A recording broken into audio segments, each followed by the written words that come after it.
Silakan Bang. Oke. Ya, menurut saya ini nggak mudah untuk menyeret kembali Iran ke meja perundingan.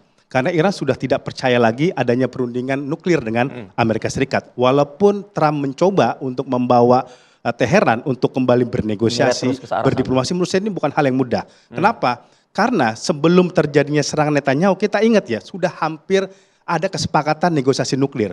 Sudah ada kesepakatan antara utusan Amerika Serikat untuk Timur Tengah, Steve Witkoff, dengan Menlu Iran, Abbas Agakci, untuk dilakukan 4 kali pertemuan negosiasi nuklir. Tapi ini kan dibajak sama Netanyahu dengan melakukan serangan terhadap Iran. Dan Netanyahu juga sangat paham, beliau ini memang pemimpin licik tapi pintar. Dia tahu inilah cara untuk kembali dia mendapatkan dukungan internasional dari sekutu-sekutu yang udah mulai melipir nih. Udah mulai berjarak. Perancis kan mau mengakui Palestina, ya. Ketika ke Indonesia. Iya, gitu. Kemudian Inggris juga katanya kan sudah memberikan sanksi menunda negosiasi perdagangan bebas dengan Israel nih. Nah, cara membuat dia merapat ya dengan menyerang Iran. Dan Netanyahu itu udah paham, ya. Perancis, Inggris, Kanada ini paper tiger. Ini macan kertas, ya. Ini dia nggak bisa lepas dari koalisi dengan Israel maupun dengan Amerika Serikat, ya. Dan kemudian ini juga cara Netanyahu, itu tadi Bang Ade benar mengatakan, ini lagi rame kan sebenarnya di internal Israel ya, undang-undang wajib militer untuk Yahudi Ortodoks. Selama ini kan Yahudi Ortodoks seperti manusia setengah dewa. Dia tidak boleh diikutkan dalam wajib militer. Padahal sekarang orang-orang sipil di Israel itu wajib militer. Makanya yang sekarang tewas di Gaza itu kan bukan banyak tentara senior, tetapi tentara-tentara cadangan, namanya reservis ya. Gitu. Mereka itu misalkan ya tukang gorengan di sana, ya tukang cukur, ya, dan hasil kader dari wajib militer itu kan. Ya, hasil dari wajib militer tersebut. Dan partai-partai pendukung Netanyahu ini sayap kanan. Kalau undang-undang ini diketok palu, disahkan oleh kabinet Netanyahu, mereka akan menarik diri dukungannya terhadap Netanyahu. Baik. Jadi tadi Anda katakan bahwa bahwa Iran ini sudah tidak percaya lagi ke meja perundingan membicarakan soal nuklir. Tapi kan mau nggak mau hari ini Iran ditarik ke arah situ. Apa alasannya? Sehingga gencatan senjata maupun ditarik ke meja perundingan juga dilakukan oleh Iran hari ini. Iya, karena Iran pasti sekarang sudah sepakat nih. Sepakat sekarang hari ini parlemen Iran mengetok palu, ya, mengesahkan undang-undang untuk menunda kerjasama dengan IAEA. Badan Energi Atom Internasional. Ini kan membuktikan, ini juga menjadi salah satu jalan untuk Iran ya untuk melepas dari perjanjian NPT. Jadi harga tawar gitu ya? Iya, itu menjadi harga tawar dari Iran terhadap Amerika dan Israel. Dan daya tawar kedua ialah ini mulai mendekat, memperkuat hubungan dia dengan Rusia dengan Cina. Betul. Makanya kemarin Abbas Agakci itu ketemu kepada Putin. Menlu dari Iran, betul. Kepada Putin, apa? Minta senjata. Ya, karena kan rasional. Iran itu kan ngomong gini ke Putin. Anda ketika perang sama Ukraina kami supply drone Shahid. Itu drone canggihnya Iran. Kami supply untuk perang Anda melawan Ukraina. Sekarang apa timbal balik Anda kepada kami? Seperti itu. Itu yang sebenarnya akan dicoba dirayu oleh Iran terhadap Putin. Bukan tidak mungkin ini akan dilakukan. Tapi problematikanya kan Putin kan menikmati nih perang Iran melawan Israel. Dia tuh menikmati perang ini secara panjang. Kenapa? Perhatian Amerika berkurang ke Ukraina.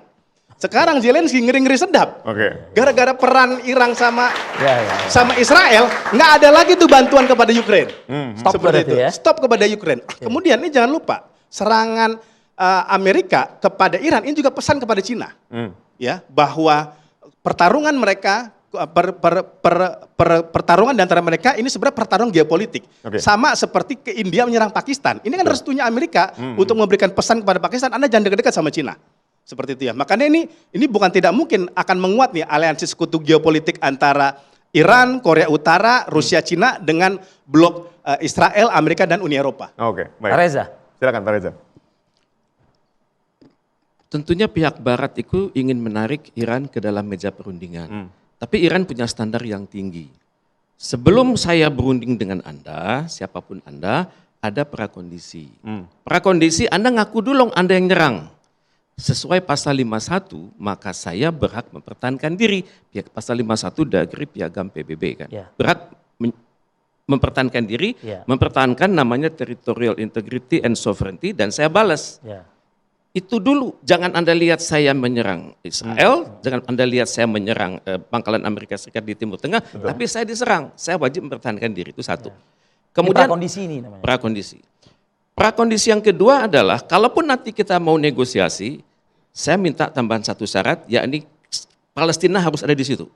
Harus menuju kepada pembebasan Palestina, Palestina menjadi merdeka. Masuk dalam klausulnya. Masuk dalam klausul. Dalam hal ini Iran sadar sangat sulit untuk melihat Palestina merdeka, walaupun kita mengatakan dalam setiap helaan nafas Indonesia ada Palestina di situ kan. Iya. Syarat merdeka itu kan menurut syarat negara itu kan dalam konvensi Montevideo tahun 31 pertama ada wilayah.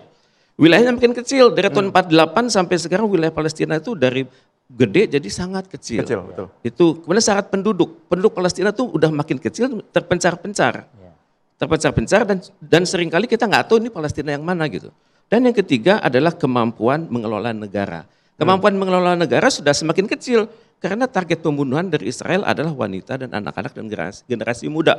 Terserah you bawa senjata atau enggak, tapi Anda berada dalam target thermal saya habiskan. Baik, Pak Teguh, tapi apakah Israel akan menerima syarat prakondisi yang begitu tinggi tadi yang diberikan oleh Iran? Untuk sebuah perundingan biasanya syaratnya ditinggikan dulu. Nanti tahap kedua akan ada tarik ulur. Negosiasi. Tapi Iran adalah bangsa yang besar, bangsa Persia. Kita dari Indonesia taunya Persia itu kan Salman Rushdie. Ya. Bukan, siapa namanya itu? Salman Al-Farisi. Al-Farisi. Itu kan orang Persia yang punya intelijensia tinggi, bikin strategi pertahanan kan. Jadi dan masyarakat Iran itu adalah masyarakat yang sangat mampu membangun teknologi asli. Jadi kalau dia kerja sama Rusia itu bukan hanya kerja dan menyamakan, enggak. Dia cari filosofi dari teknologi tersebut dan dia bangun di negaranya. Dan jadi jangan kaget kalau dia punya peluru kendali yang bikin Rusia kaget, Amerika kaget, China pun kaget, apalagi Israel. Juga kemampuan dia menjaga rahasia itu luar biasa. Jadi permintaan yang tinggi itu at all cost ya harus dipenuhi begitu. Kalau Iran ya, karena bagi dia ini Berarti buntu dong pertemuan ini nanti. tentunya nanti akan ada penyesuaian kan. Tentunya nanti akan ada diplomasi di PBB dan untuk itu Iran akan bernegosiasi terus. Dia mencoba menggait simpati masyarakat internasional. Aku ini yang dizolimi kok, jangan aku dituduhin terus.